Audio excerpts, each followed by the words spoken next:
Welcome into the Illini Inquirer podcast. It's Jeremy Werner, Joey Wagner. Ryan Easterling is going to join us shortly as we got to get into the class of 2027 already for Illinois football.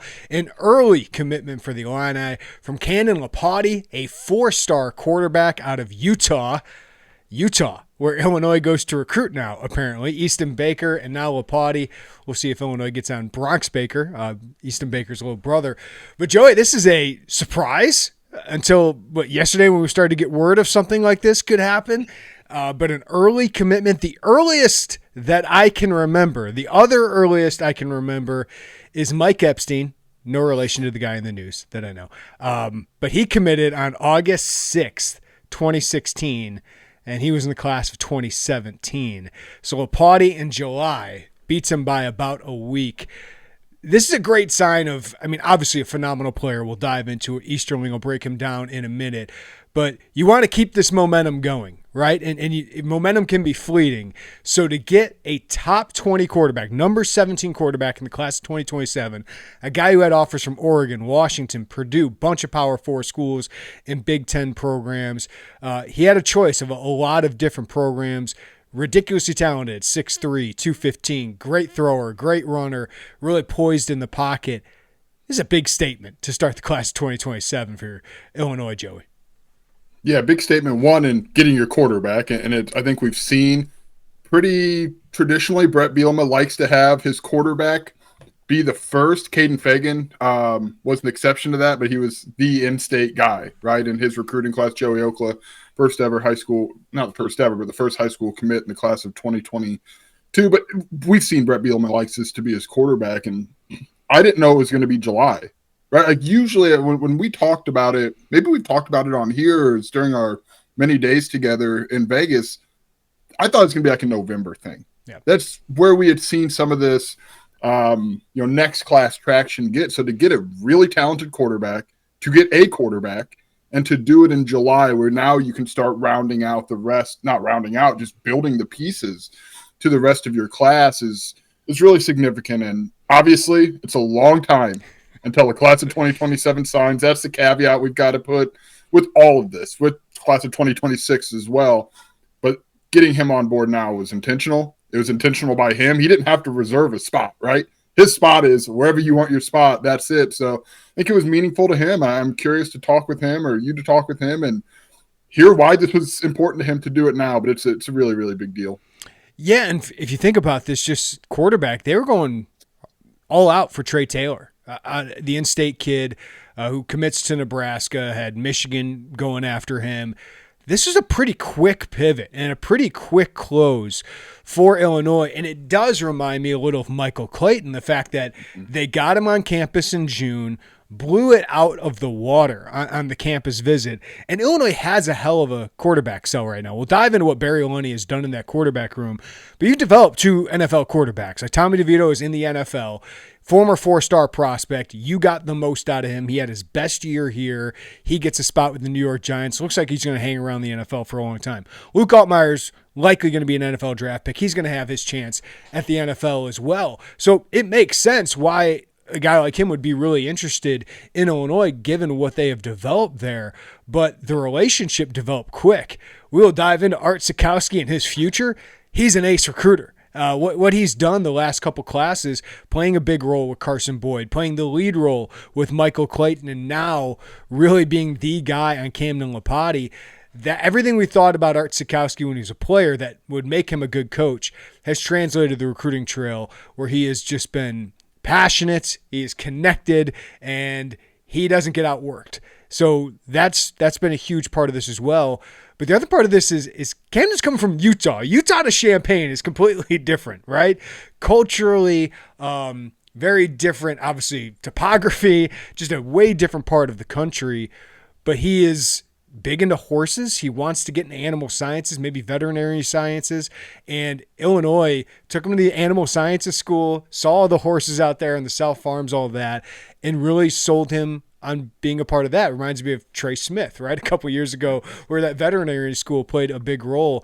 they just hit on all the right notes, apparently. And I got to catch up with Kamden still after his commitment, but it's clear that he saw everything he wanted at Illinois. So to pivot as quickly as they did, make him a priority. I know Brett Bielema played a big role in this as well.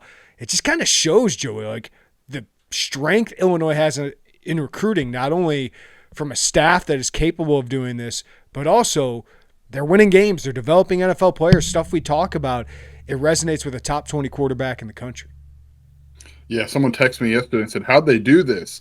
And my first answer was Art Sitkowski really mattered. And so you got to develop quarterbacks too. And I think that is the part to get the most out of Luke, to completely change the version of Luke Altmaier that committed to Illinois to the version of Luke Altmaier going in to the 2025 season. That's real. Like, you can sell that in a very real sense, both on the field and just how he's grown as a person. You mentioned Tommy DeVito. Absolutely right. Art Sitkowski is a big deal, man, and we'll get into him and long-term what that looks like for Illinois. You talking about the horses also made me, when we talk to transfers, it's like, it's driving here is all cornfields. Sometimes that works, right? Sometimes you find recruits who are good, and that is what kind of they want, and certainly helped Illinois here. I also want to touch on recruits don't come to the recruiting scene with a book, right, that says these are the points that you need to hit to win this recruitment. That's not how this whole thing goes. You have to know what the right notes are to hit, what the right ways to pitch certain things are, who to talk to the most, who to talk to about this or that. And I think what we've seen from the Illinois coaching staff, doesn't mean you're going to win every recruitment if you do those things, but very rarely I've noticed with this staff does it feel like they just took the wrong route in a recruitment. It seems like they always know what buttons to press, and certainly the horse element here, the quarterback element here, there are a lot of things in play, but I feel like they hit the right notes. Yeah, and that's getting to know people, right? And doing the background work, reaching out to people around him. What makes this person tick? I think they do a really strong job of that. Doesn't mean you're going to get all of them, right? But at least it develops that personal relationship and that family environment that you want to kind of build. And Illinois certainly has done that. Before we bring Ryan on, it's pretty amazing what Barry Lunney has done with the quarterback talent in this group. I mean, they've been transfer heavy. They've been transfer heavy for about a decade plus here. Wes Lunt starts 3 years, right? A.J. Bush has to come in and save them from terrible quarterback play. And it's not like A.J. Bush was an all Big Ten player, but he was a competent Big Ten quarterback that helped an offense really take a leap under Rod Smith. He fit the offense, too. I think that's the big thing. Like, they got a quarterback who fit the Rod Smith offense with A.J. Bush. Probably should have found another A.J. Bush, but that's not here nor there. Brandon Peters, solid. He was better than what they had at the time. Tommy DeVito, one of the better seasons we've seen from an Illinois quarterback, at least efficiency-wise, back in 2022, and didn't have like the receiver room that I think it is now. And then obviously Luke Altmaier, ups and downs early, but one of the best years we've seen from an Illinois quarterback. So there's nothing wrong with going to the transfer portal. That has been huge for Illinois, right? But you're starting to stack prep recruits that have a chance, Joey, to be Big Ten starters and multi-year starters. It has been since Nathan Shieldhouse that you've had a multi-year starter that Illinois recruited from the prep route. That's ridiculous. It's really bad. But then you kind of look over what and who they've recruited since that time, and it makes sense. From 2014 to 2023, 8 of the 12 prep quarterbacks they recruited had no other Power 4 offers. And 2 of the guys that did were Deuce Spann, who teams are recruiting as a wide receiver, even as a prep guy. Isaiah Williams, most are recruiting as a wide receiver and a defensive back. Illinois got him in part because he was a quarterback. And then a guy like Donovan Leary didn't really have any Power 4 options when Illinois came in. He had some offers, but Illinois was the one that was actually pushing. There really weren't any of the other Power 4 programs. Trey Petty was a big get a couple years ago because of that, right? I mean, you had to take kind of the chance on Cal Swanson as Barry Lunney came in late, but Petty had some SEC offers, some good offers, and it felt like he was, kind of a big upgrade. Now it's tough for him to find a path to playing time because they keep upgrading. Carson Boyd has made a huge impression. We keep saying everything but the height is 4-star talent. And Brett Bielema mentioning last week, I can't wait to see him battle for the backup job as a true freshman. I don't know if he wins it, Joey, but that's a good sign of what they've seen from him. Michael Clayton had 22 Power 4 offers. Kamden Lopati had 12 so far. And who knows what he would have had if he would have kept getting recruited here. And he's the fourth highest prep quarterback rating Illinois has landed in the 21st century. The only guys that were above him were Isaiah Williams, which is Juice Williams, Isaiah Williams, who turned to receiver, and Aaron Bailey. So kudos to Barry Lunney. He's made quarterback from a position of weakness to a position of strength. And now maybe Illinois has the internal development, right, where that can be cost effective if you develop your guy internally. Now, if he plays well, you're going to have to pay him a lot, obviously, but like that's the upside here is they can still go to the portal, but if you don't have to, that can be really advantageous. Yeah, we've talked about this for a while. Like, how do you get off the portal carousel? And I think in 2025, it doesn't matter as much. Wherever you get good quarterback talent from is meaningful. But I think there is something to be said about if you can develop internally and you can have that quarterback who maybe is not a 3-year starter, but in your system 3 years before they get the chance to start. I think that's something that matters too. But at the end of the day, get someone who can throw the football and do it well and lead people, and you'll be okay. But you have to think about if you're not in a bidding war to get someone out of the portal, you know what I mean? Then that maybe that's something that you have to consider too. So yeah, there's a path for internal development at Illinois at the quarterback position, and haven't seen that show in a while, Jeremy. All right, let's bring in Ryan Easterling now, get the lowdown on what he thinks of Kamden Lopati. You can see and read his film room breakdown at IlliniInquirer.com. Ryan, how are you, buddy? What do you think of this get for Illinois?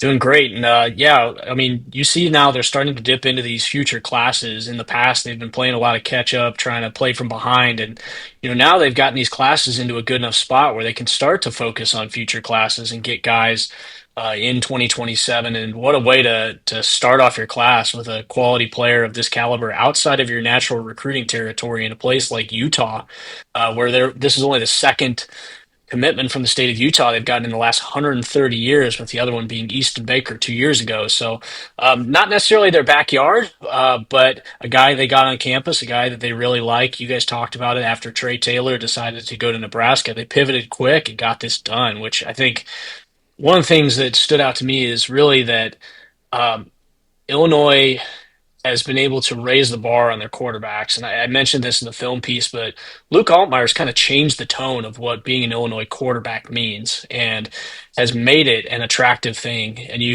see what Barry Lunney's been able to do with the offense and building it into something that's, I would say, running back heavy, but quarterback friendly. And they got a guy that has all the arm talent. He can make all the throws, big bodied, has some running ability, some mobility. And I think with time, as he's able to work on his game and refine his technique, he's going to be a stud in the future. Yeah, I think his ceiling is as high as anybody they've had it, and I'm a huge fan of Carson Boyd. Outside the height, obviously, is an issue, right? I mean, you worry about ball security, you worry about seeing over the line of scrimmage. Michael Clayton's got a whip of an arm, like just a rocket arm, and he's kind of a typical pocket passer who's got a little bit of movement. Kamden Lopati feels like the best of all of those tools kind of wrapped into one. And what's interesting, Ryan, is he played wide receiver as a freshman, was really good, which shows his athleticism. And then he comes as a sophomore and shows himself as one of the best prospects in the country, throwing for 3,000 yards, barely interceptions, 67% completion rate for one of the better programs in the state of Utah. He just feels like he's scratching the surface. So I just feel like all those tools, man, like this is a guy who could be a big-time starter if he reaches his potential. Yeah, and you could see some of that speed that he had as a receiver when he takes off and runs. There are times where he's got a lot more burst than you would expect out of a quarterback that size. He's patient in the pocket. He doesn't get happy feet, which is really good. I think there's a little bit of footwork stuff he can clean up as he just gets, more mature as a quarterback. But he has some ability to really take off and run and get chunks. He's not a tree. He's not a statue. And there's ways they'll probably, with his size, be able to design some runs for him because he can take some of that physical contact. And I think you guys said it well that he's a little bit of the best of all the guys they have in the room. But I'd be remiss if I didn't say that the way they've elevated this quarterback room as a whole. you've got confidence in any one of these guys to go out there and play for your team. So like Michael Clayton, Carson Boyd, there's good things to say about all these guys, but Kamden Lopati feels like the guy who's going to raise that bar for Illinois moving forward. And if some of these other guys don't step up early on and try and secure their spots, then he's going to be right on their heels when he comes in there. Now, as a freshman, I don't think I'd want to start him right away. It's just a tough spot for a true freshman in a big Power Four conference to be in. But I wouldn't be surprised if he came in and made a little bit of noise in camp, and whenever that time came, and he showed what he can do. And I think the future is bright for him.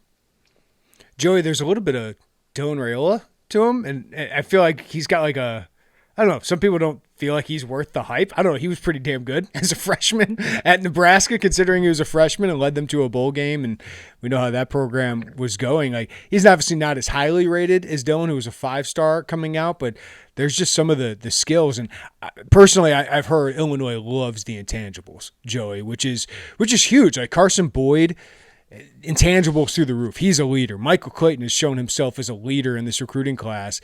It feels like Trey Petty too. Yeah, Trey Petty too. Like Kamden Lopati. Trey Petty's got that. Yeah, Kamden Lopati is going to be that as well. Kind of fits what Illinois wants at that position. And in recruiting, that can pay off huge if he can be the leader of this class. And think of that. Like, his mom apparently works for one of the airlines, so she gets free flights. So they're going to come to Champaign a lot this fall. And part of that's probably going to be recruiting. Think of how important that could be, Joey, this fall as you try to build another great class. Yeah, it's huge. I mean, hello, Cam Wagner. Hello, Austin Coles. I'm Kamden Lopati, right? Like, that matters. And I think if you have your quarterback around, I mean, I know we're on a football pod, but think of even having Merez Johnson for all those years around Illinois basketball. You just kind of feel like you're there before you're there. And you have those relationships that matter. So that's a big deal. And again, like, usually it's quarterbacks, it's the first commit, but Brett Bielema is always intentional about having that first voice of the recruiting class. And sounds like Lopati fits that. And that when you fit that and you're a quarterback, there's a lot of gravitational pull to that for other recruits. Ryan, what do you make of what this quarterback battle is going to look like in a couple years? I would imagine next year Carson Boyd feels like the guy who, of the internal options, is most likely. I think Ethan Hampton's a really good backup, so if he comes back for another year, which he could, I just don't know if the ceiling is there that you want in your starting quarterback. Maybe they could add a transfer who competes with Carson Boyd, like a Luke Altmaier who hasn't gotten his shot yet. But then, man, 2026, you bring in Clayton, and he's got a year to develop. 2027, you're bringing Lopati. That's what you want in that room, man. Yeah, I think it's going to be really interesting to see what they target this offseason, because if they do go transfer, I mean, you do have Hampton there, who is a viable option. He's a D1 starter, won the game against Notre Dame this past year.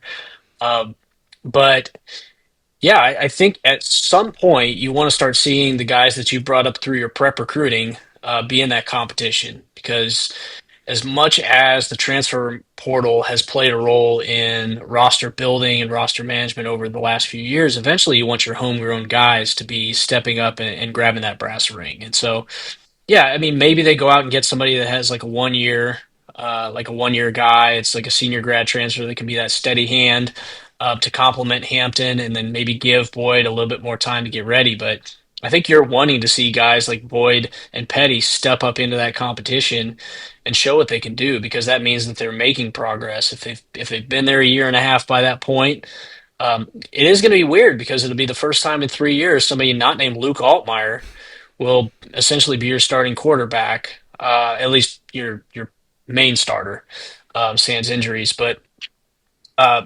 yeah, I think you want to start seeing some of those guys step up. Now, down the line, I already touched on this a little bit, but I think Lopati's going to come in and really push these guys, and that's what you want. When you get those guys in that position, you want high tides to raise all ships. And when the quality of the guys you're bringing in is elevated and that level keeps going up and up and up, that's only going to motivate the guys that are the starters to perform that much better and to step up their game to another level. Ryan, before I let you go, I want to ask you about Jacob Eberhart. We haven't asked you since he committed in this class, and maybe even Nick Hankins. Two pretty significant additions out of the St. Louis area.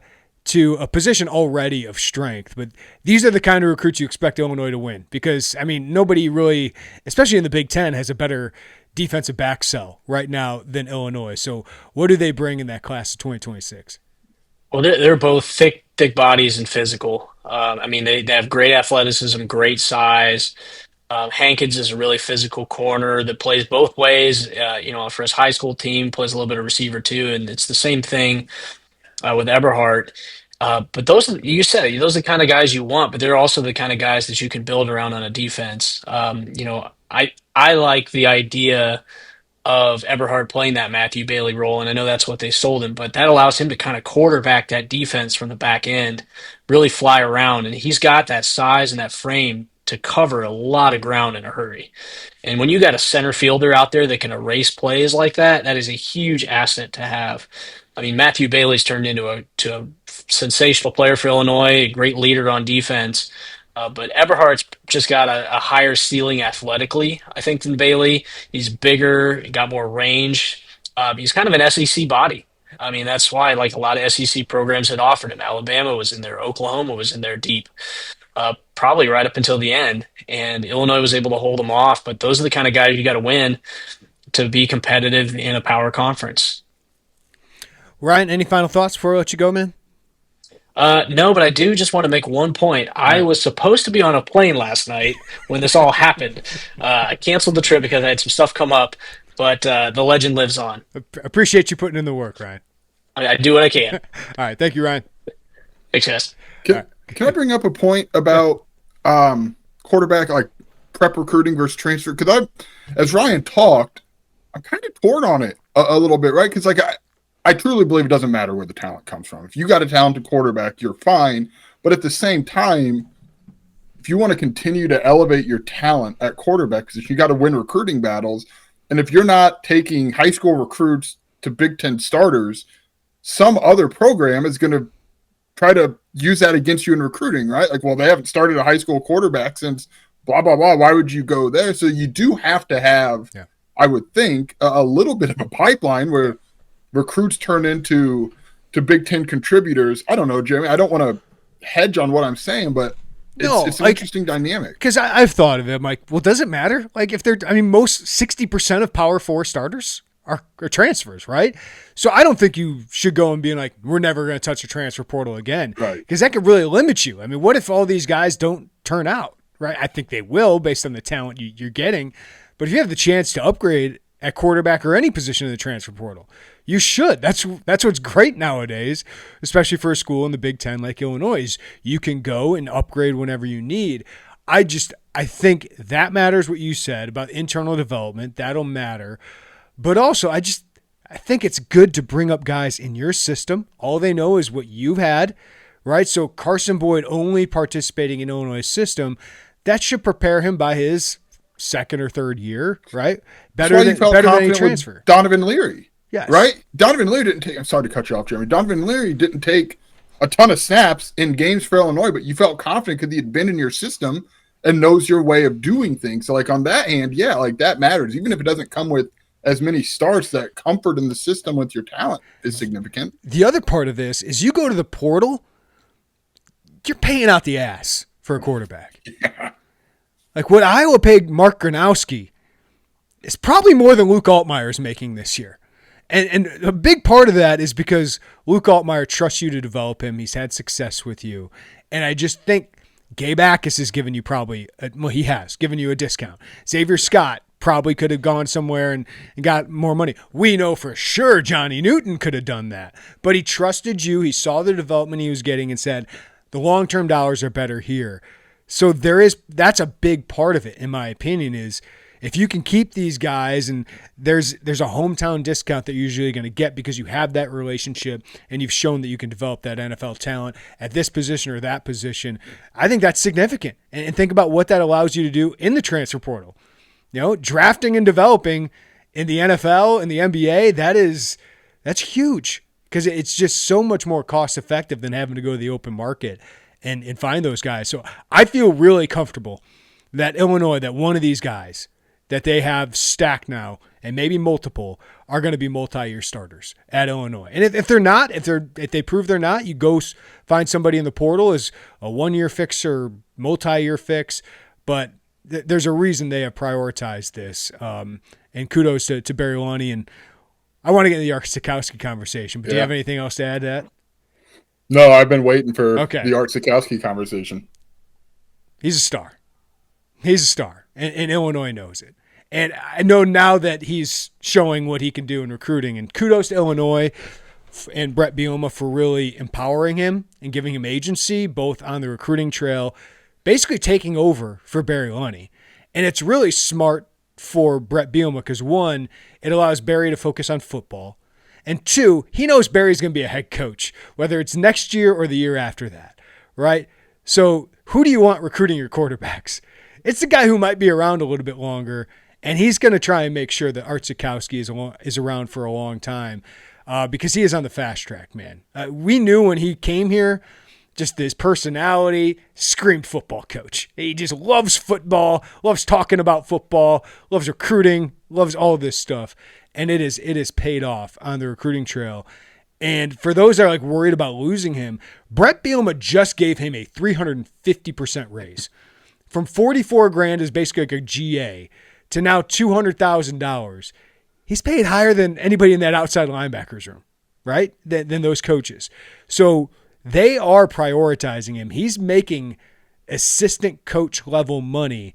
He's, I think, the 10th highest paid assistant coach on this staff. So they are prioritizing him. That's a lot of money for a 25-year-old. And I think he's going to be calling plays by the time he's 30 years old in the Power 5 level. And I think Brett Bielema would like it to be here. And I think that would be the plan, Joey. And Brett Bielema mentioned he likes to have succession plans. I don't know if Art Sitkowski is the next offensive coordinator at Illinois, but I think he might be the next offensive coordinator at Illinois. Yeah, I remember sitting in Tampa for the bowl game. It was ahead of Art Sitkowski's last game. We sat at a booth at a bowling alley and talked about this jump to coaching. I think I walked over to you after. I was like, yeah, that's something. Like he, even like as a player in interviews, he was very team oriented. Like he wasn't at that point, I'm just not breaking. He wasn't like the go-to quote, right? Because it was very little about Art and it was more. It was coach speak. It was all about everybody else. Yeah. Yeah. So, but like that plays in his new position. And frankly, he's a really good quote now when you're talking quarterbacks with him. You've just seen it. You've seen that this guy's got a future in this. And, you know, you think back to like even last week when Luke Altmaier said, I'll just be driving or I'll be at home and Art Sitkowski will call me and I know what he's going to say. That's not exclusive to on the roster players, right? Like we've heard that Art is in his office just going nuts on phone calls and he's got the time, I guess, to do it. And he likes building those relationships with people. And I think that is really showing up. And the last 3 quarterback commits, he's had his hands all over those recruitments, all over them with Lopati, with Michael Clayton, with Carson Boyd. I mean, that's not an accident. And I feel comfortable that Brett Bielema is going to do whatever Brett Bielema can do. Josh Whitman is going to do whatever Josh Whitman can do to keep Art Sitkowski around for a long time. I'm with you. I don't know that he is the next offensive coordinator at Illinois, because if that offensive coordinator job opens up, you've had a pretty good season. Your offense has had a pretty good season. You've got a pretty good pitch for the next offensive coordinator to continue things going in the right direction.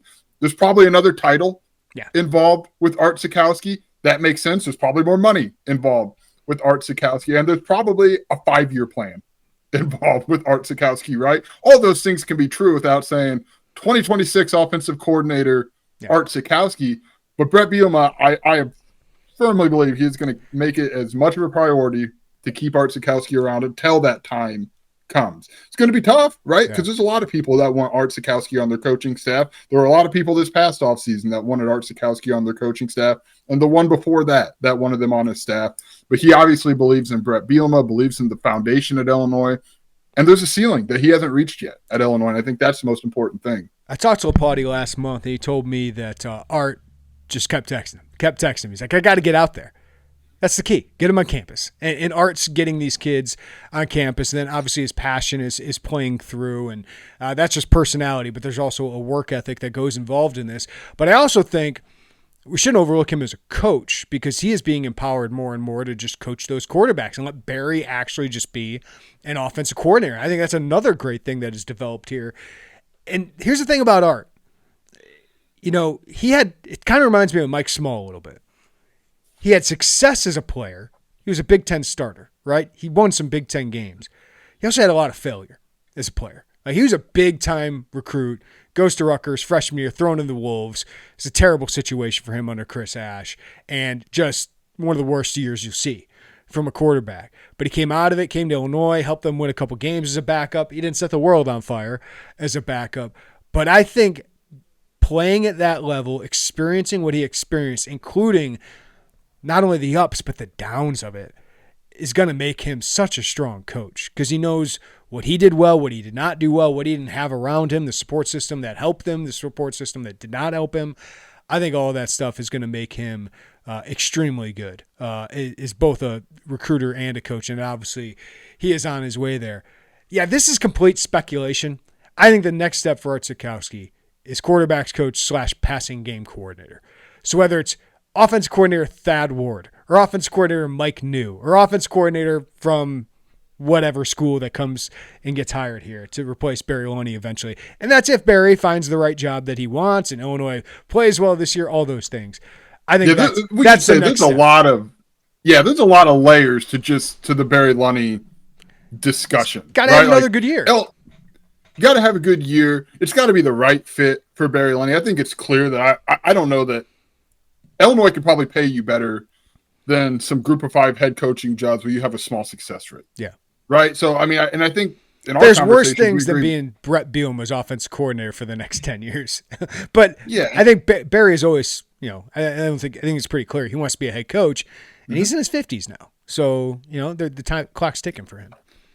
Yeah, it's such a fascinating storyline, but there's so much in play than just saying like, well, you got to have a succession plan for Barry because that maybe it is, but there's a lot that, we'll see. I don't know if that makes any sense at all, but I just don't want it to come off as like, oh, no doubt he's out of here after this year for the first thing that calls his name. I'm curious about that. We haven't really asked him specifically. Yeah. I think the ideal for a former Arkansas quarterback would be that Arkansas job if that opens up. But is Arkansas going to hire, an offensive coordinator? I think Illinois would have to have a pretty dang good year. But him being a former very successful quarterback at Arkansas native, former high school coach at Arkansas. He was the interim coach at Arkansas after Chad Morris got fired. He's been an assistant coach there. I think he gets that job, offered that job, no doubt. He's gone.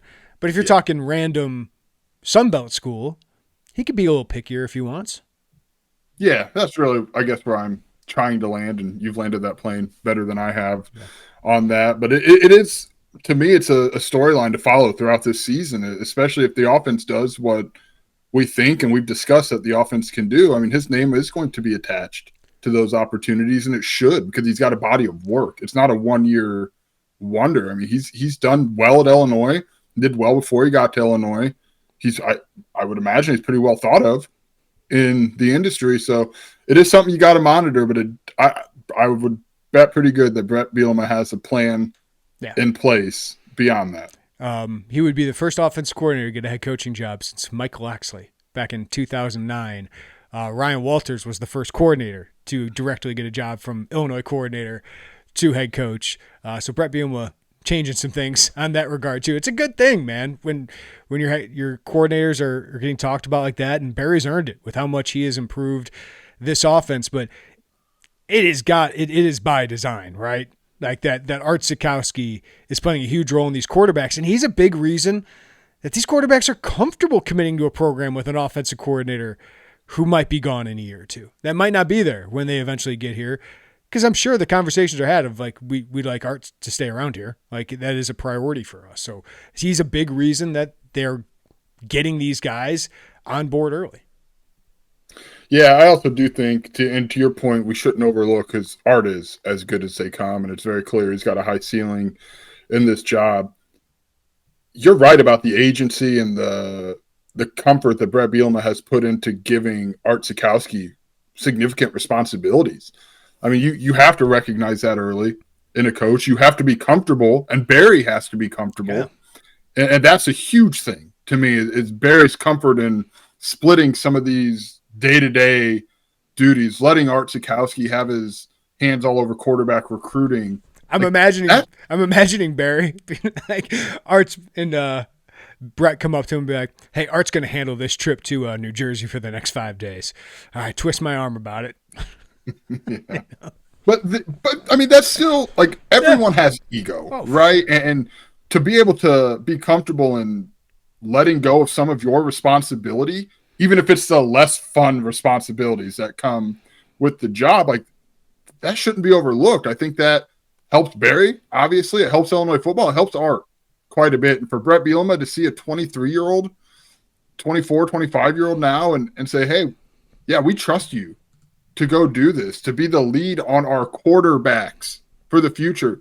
That is also like, we have to acknowledge that. Yeah. I don't know if I'm ready to get into a breakdown of who could be next in the class of 2027, Joey. I can't believe it hasn't hit the message boards yet. Where's the list? Where's the list?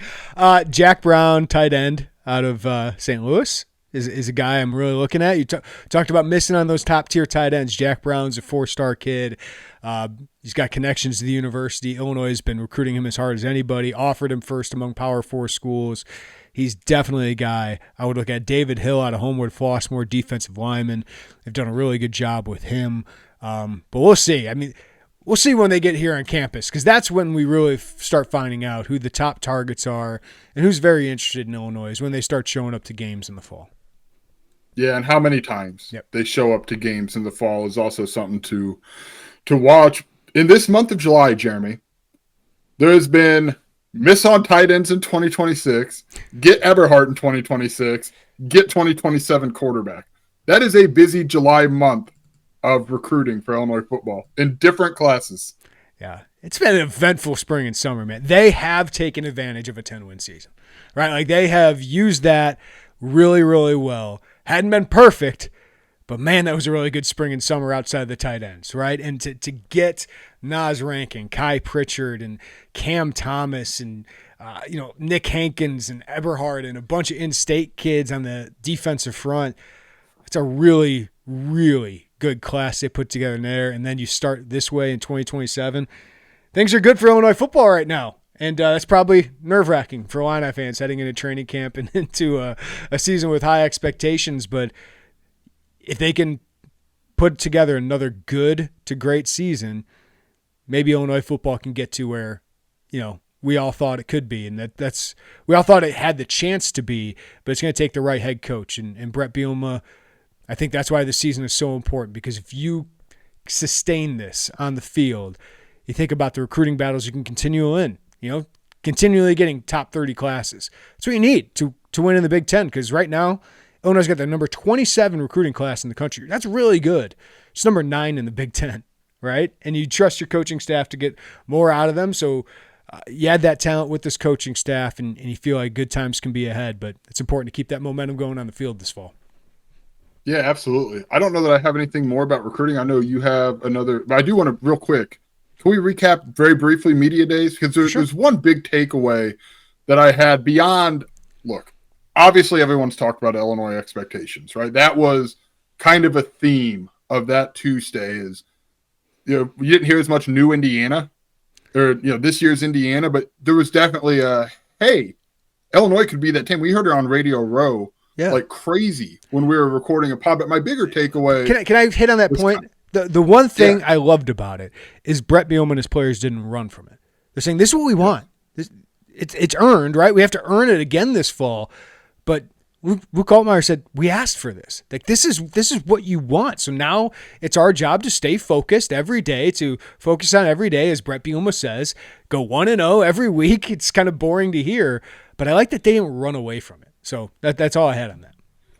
Yeah, the big takeaway I had is the platform Brett Bielema has embraced as a voice in the Big Ten, and he's going to kind of push back a little bit, right? Saying he just thinks, says what he thinks, but there were national media around Brett Bielema for that posts behind the scenes a little bit. They come off the podium that you guys see on Big Ten Media Day. We go into a hallway or we go off to the side of the stage. And it's typically local media is around Brett Bielema. That's where we get into kind of the, hey, who's hurt? What's going on? When's training camp? This, that, and the other. The more in the weeds details of the Illinois football program. But there was a lot of national media that had kind of made their way over because Brett Bielema is not afraid to talk and to say things and to have the voice and a platform. And then there's a podium session, which isn't on TV. That's about a half hour. And that was packed for him because he says stuff and he gives opinions. And it has been an interesting evolution to watch. Like, yeah, Illinois is good. And yeah, people have questions about Illinois. What do you like about this position or that position? But they also want to hear Brett Bielema's thoughts on NIL, on rev share, on college football playoffs, on rule changes. He has been vocal about rule changes, Jeremy. I don't know if you've seen that on every tweet he's ever posted. He loves it. Yeah. But like, there's a gravity about him that people care to hear what he says. And I thought Josh Whitman's answer to one of our questions in your story, maybe Illinois doesn't always ask for this spotlight, but they're ready for it now. And Brett Bielema and Josh Whitman have seemingly embraced this platform that they have. Obviously, Tony Petitti is the biggest voice in the Big Ten, but I would argue that Brett Bielema right now is the mouthpiece of the Big Ten outside of Petitti. Because you think of it, I think James Franklin from Penn State, he's very opinionated. He's throwing some stuff out there. I think he's starting to feel on Wednesday. I think he's starting to feel himself a little bit more after going to the semifinal, and they'll probably be the number 1 or number 2 team in the country going into the season. So he's definitely there. Ryan Day just isn't that guy. He just hasn't been yet. He's had his own kind of internal things he's had to focus on with the pressure there of that. Sharon Moore, obviously a very young coach. Kirk Ferentz, I don't think we ever think of him as Mr. Personality out there. It's worked for him. But Signetti is very outspoken, and he's kind of directed some ire. But Brett Bielema comes with credibility of what he's done and what he's doing now. And I just think he's had experience doing this, and I think people flock to it, right? There's some personality, there's credibility, there's a little bit of brashness that he's always had, but it's a little bit more controlled than I think it was when it was at Wisconsin. So, yeah, I think he's really kind of developed into a mouthpiece of the Big Ten because P.J. Fleck is willing to say anything, but I think people just – as good of a coach as I think he is, I just think people think it's kind of shticky and – maybe don't take him as seriously as Brett. So, yeah, without Pat Fitzgerald here anymore, with Urban Meyer gone, it feels like Bielema has really elevated himself. Yeah, Harbaugh. It feels like Bielema has really elevated himself as one of the most important voices in the Big Ten. That's great to have for Illinois right now. Yeah, at least it's in terms of head coaches. There's probably an AD that's Whitman is the second longest tenured AD now in the Big Ten with Gene Smith, gone, retiring, Barta retired. I think Bielema's got a bigger voice than any of the ADs right now. It feels like there's one that I'm missing, but Whitman's starting to develop that too, obviously, and I think Brad Underwood in basketball is one of the tops behind maybe Tom Izzo and Matt Painter. Yeah. When things are good for Illinois and people care, that was a huge takeaway for me. And we're thankful we got Brett and the players on the pod so we could get more into the football side of things. Because without that, just the attention Brett Bielema draws, there wasn't really a great time to ask about, some of the things that we talked about on this podcast and your right guard battle, your backup, this bat. We like that. I know listeners like that. There's a space for the more big picture stuff. But a lot of his podium sessions and his media scrums were big picture stuff and letting him go. And his stuff at the breakout podiums that you were talking about, the 45 minutes, a lot of that was national media. We couldn't get questions in. You and I had questioned out at that point for the most part, but usually in years past, it's just been Illinois local media and maybe one straggler from Purdue asks about Ryan Walters or one straggler from get a couple of Wisconsin guys. my gosh, this guy's back. What do you think? Yeah, so that was about it. And now it's we could have gotten our questions in whenever, and that's kind of when we got really football-y with them. That's why, I'm with you. I'm happy we got him on the pod because we were talking about where do we want to go, and I'm like, let's get football-y. Let's talk about football because I think people are ready for that. And it was great, but I'm glad we did because there wasn't really chances to do it because people are really interested in what he has to say about everything. Yeah, I'm with you. It was a change, and the Radio Row was probably one of the bigger eye openings. So there's a Radio Row, as it comes to be, which is really a lot of podcast row now too, and that's where we set up. And as we waited for interviews or uploaded videos or whatever, you just heard Illinois football all the way down the row, and then Brett Bielema came down to us, and kind of got pulled aside here or there, and that's a change, man. Like, and I know that if you're listening to this and you really are more in the on-field thing, it doesn't matter to you, but the perception of the program and hearing what the big players in the program have to say has truly come a long way. Yeah, and you hear people like Howard Griffith and Jake Butt come on with us, and like the expectations are real. People think Illinois football has a chance to make noise. Now they get underway to work to achieve all of those things with training camp starting up. We will have some training camp preview content later this week. We've been doing that all throughout the last couple weeks. Of course, our position primers. Been focusing on some players, some lists that we've been putting together. So check all that out at IlliniInquirer.com. But we'll have plenty coming up on the podcast as well. But that'll wrap it for us. Huge day for Illinois to get Kamden Lopati early in this recruiting class 2027. We got more content up at IlliniInquirer.com. If you're not a VIP member, now's the best time to do it. Training camp coverage. Illinois basketball has an official visitor on campus right now. Go VIP for just $1 for your first month or 30% off for your first year. If you're watching us on YouTube, hit that like button, subscribe to us, hit the notifications bell as well. If you're listening on the podcast, give us a follow, a rating, or a review. We appreciate when you guys do that. For Joey Wagner, for Ryan Easterling, I'm Jeremy Werner. Everybody have a great day. Take care of each other. We'll talk to you next time on the Illini Inquirer podcast.